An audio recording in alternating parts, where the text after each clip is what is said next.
Hi, Hello, I'm Keys, I'm Simon. and we're talking about Emerald Arcade songs. Yes, we Specifically, are. in this video, The Scariest Monsters Are Real. Indeed, it's time for track number 2 from our debut album, A Rocky Start to Somewhere. What can we say about The Scariest Monsters Are Real? It's got the longest title. Yes, very Fall Out Boy-esque, but not quite, because, Fall Out Boy and Panic at the Disco, much better at even longer titles. I plan to challenge them one day on that. I think I tried to make a few more titles longer, and you were like, I was like, no. we can't do this. This is ridiculous. Yeah. It has to work. But that one's good. I like that title, because it's not too long. No. It's it's literally the chorus lyric, obviously, ends up being in there. Yeah. It's an interesting one. It's like musically the darkest song. Yeah, and heaviest? Heaviest is maybe the correct word. Yeah. Yeah. But like the chords are pretty dark as well. Like it's not that it matters that much, but like Vignette was in like E standard tuning and then for guitar, and then Scariest Monsters is our first one in drop D. They're the only two tunings we used through the album, to be fair, but yeah. I don't even know what drop D is. So all it is, I'll tell you right now, Keys, is where you take your 6th E string, the one closest to your face, the thickest one, and you drop that down a whole tone, 2 semitones. So it goes from an E string to a D string. So your top 3 strings are D, A, and D, which makes a D power chord effectively. Insanity. Yeah, it's really cool. So you can just play those 3 strings. It's like, wah, which is a really cool sound, which is why you can do like the really cool like breakdown at the end of Scariest Monsters, because you're just like jamming these power chords out. That's guitarist talk. Yeah, it's cool, No, I like it. I think bringing your power chords to a lot of these songs gave it the rock edge that it needed. That's all it needs. There's no that I was going to say something unfair. I was going to say there's no magic or like special requirement for like rock music, but that's not true. There's loads, but it's very simple, and power chords is that simple way. But again, much like Vignette, you wrote this song. Yeah. Like you're gonna hear this a lot through these videos. Keys wrote most of these songs, and again on ukulele, and the chords, ukulele's still in there. yeah, well. and the chords are crazy. I don't actually know what they are. I just kind of like took them, and I knew that they were roughly around D minor, I think. But you had some like really weird ones in there, but like I was able to kind of use other chords as like the backing chord for whatever those chords were, and it worked. I was like, this is fine. I'll just go with the simpler versions. But the ukulele's still in there, and it sounds really good. It adds loads of character and those kind of like, really weird kind of almost kind of like grating notes that feel like they almost shouldn't be there, but they still fit. It's like it's that term harmonic dissonance. Yeah, I think it's borderline, maybe just slightly out of tune potentially. I don't think so. I think it still works. Yeah, I mean, I like it. I think it all sounds good, but it's just ukulele mixing into rock. We can't be the only band doing that, but I think we've got to be one of the most effective bands using ukulele in rock songs. Just out of nowhere. Yeah, it's fun. Well, I mean, you mess around with it a lot. So Keys has like an electric kind of like ukulele, if you will. So it's a proper acoustic ukulele, but it also has a microphone in it and a jack output. So it's like an electroacoustic guitar, I guess. It records a really nice clean input signal. It's really good. Just being able to use that, but then you kind of mess around with it as well. Like, you were putting distortion on it to make it sound like a guitar. Like it sounded really bizarre. And it just led to this kind of really creepy sound, which was like central to the Scariest Monsters kind of tonal universe. It stuck out. And that's why it deserved that drop D goodness to really give it the oomph for the creep value. It's the only song as well that has a breakdown, I think. Yes. Yeah, that is true. I mean, we have like variances throughout some of the other songs, but it's like a completely different kind of energy at the end. Yeah, very true. It's great. I don't think many people pick up on it, but there's demonic laughter in that breakdown too. Yes, which absolutely. is just me. That I laughed when I was sick, so it sounded terrible. But again, L went and fixed that and made it sound insane. Yep, much like the insane from the last song. Insane. Yeah, exactly. I can't just do that stuff naturally. Honestly, just touching on the production stuff really quickly, like that whole song transformed so much when we took it to Luke, because like it was loud anyway, and I think Luke really liked the bombacity of it, because I remember just being like, Jesus Christ, these guitars are so loud, and then you just made them louder. It was like, right. Just imagine like the physicality of just if he was using a mixing board, just moving those two down, just like pushing everything up. Yeah, which is really funny. But yeah, no, it's a great one. Again, I think you wrote like at least 90%, if not all of the lyrics for that song as well. I think there was some input from you lyric wise on that one.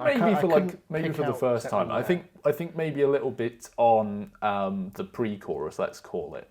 Like, you know, that bit, the build-up part to the chorus. Yeah. I think we kind of co-wrote those a little bit, because I don't think we had those down solidly. So yeah, we were talking about how it often just comes down to like, you know, what we want to rhyme, I suppose, and also what we're trying to say. So yeah, obviously we're talking about the kind of all the thoughts kind of like mixing together, and that kind of bringing out the evil that had been like planted there by the demon that had been manipulating and mistreating you initially, I suppose. Yeah, I mean, if you're comfortable about it, we can share that the fear factor of that song, kind of like talking about my demon being real and minions and all of that.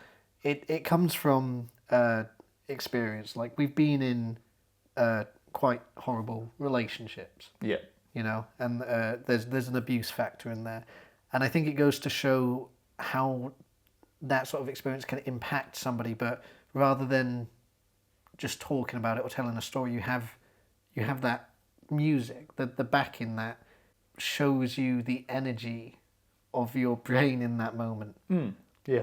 Like, I think to write that, I was very fearful, very scared. I don't think it's easy to explain with words. I can't explain it now. Like, the best way you could understand what my mindset was like is to listen to that song. Mm-hmm. And that will tell you more than anything I could ever. Yeah, no, that makes sense. That's what music's for, isn't it? It's like it's the language without words, as some people say. And it definitely portrays all of that. And that's why it's, again, so heavy and so dark, because that's how we felt. You know, heavy and dark. It was heavy and dark, and you do have a lot of really horrible thoughts, and your mind plays a lot of tricks on you, and the nightmares that we've both had, all kind of boiled down. If you took like all of our fear, put it in a pot and boiled it down, right? What you're left with Monsters Are Real. Is that song. That's the tar left at the bottom once you've got rid of everything else. That's a good way to describe it, actually. The tar of a fearful experience. Yeah. The pure slag at the bottom. Damn right. Yeah, as a technical term, when you're smelting stuff, it's all the horrible things that come off, all the impurities. I was watching a video about Japanese sword making the other day. so useful. I'm glad it's come into conversation. It's already come in handy. Yeah. Thank God. But yeah, I think it's definitely it's the most interesting thematically for me. I think, because I know Vignet's. I'm going to be so biased here, but Vignet's very interesting and very cool, because it's like, this is how you talk about suicide without talking about suicide, right? Even though you definitely were talking about suicide. Yeah. It's just skirting around it, like when you don't want to say a certain word. Sure, yeah. Right? Sure, I say the word die, but it's like, because I could be sick. Yeah, true. Could be overreacting, drama queen, who knows? Yeah. But the Scariest Monsters is just, we'll listen to it in a second, and I'll point out lyrics that I think do this, but it really doesn't leave much room for anyone to twist it in the way that, this is not about the most shitty person or people that you could possibly know. Yeah.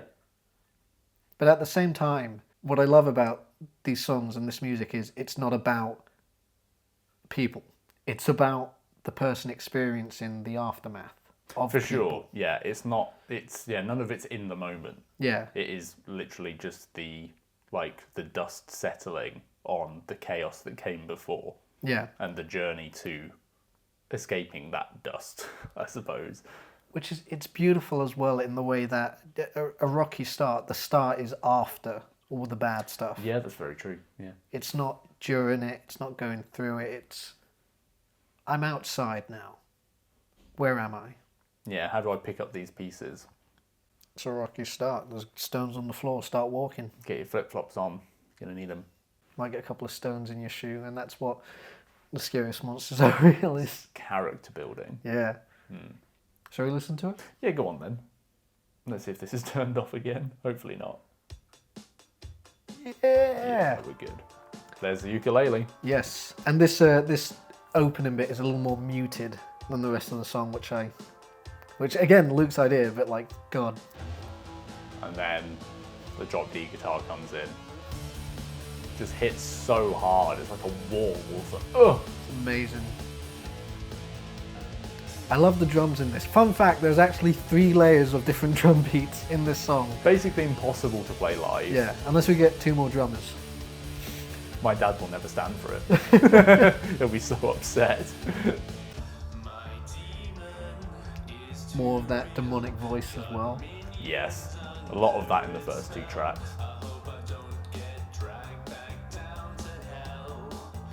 Oh well. No matter how dark it got, we always wanted to have some fun, Yeah. didn't we? Because we just did. We had such a good time making this album. There's lines like this as well. Don't care for the devil because the devil won't care for you. That I love. It's so impactful, I think. And it could be just to me, but You just sat there with your pen on fire. yeah, it's like, ah, this is wicked. The deeper voice behind this little bridge section. I think, is that me? Is that you? I can't 'Cause remember. I know if it is me, I think I remember recording it, but just pitch shifting myself down because I don't have a voice that deep that can stay in tone. Sure. But it just adds that like bassy layer of vocals. Yeah.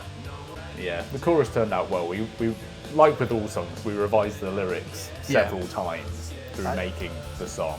This isn't the original version. There's no chance. Oh, certainly not. No, none of the songs are really. None of them were that quick. This is very, very marginally pitch shifted. I actually managed to do that. Yeah? without Absolutely just belted raw, it as well. Really good. But yeah, that's a really fun thing about our music is like sometimes you're not really sure who's singing what, but like that's kind of the fun of it. Yeah. Just like who is singing it? Who knows? It's actually good though because I think it makes the song flow better. I was worried about for later songs when a rap comes on, like is it gonna detract from what we've got, or will the stars stand out like a sore thumb? Yeah. It stood out like a golden thumb. Yes, I would say so. Yeah. People So were like, that's the best case that's the scenario. most accessible song on the album, rather than that. This I love. Yeah. I, the left and right pan part. I was inspired by Ricky Montgomery, I think, and Yeah. I just wanted this challenge, this alternate lyric going on at the same time. And there's a joke in it as well. In the left ear only, the line that goes, "Nothing's right," It's in the left ear. it's in the left ear. Yeah. And so again, that's in very serious and like dark songs, we're putting in jokes that people won't get unless we point it out, Yeah. or they take one We earbud think out. it's funny. Yeah.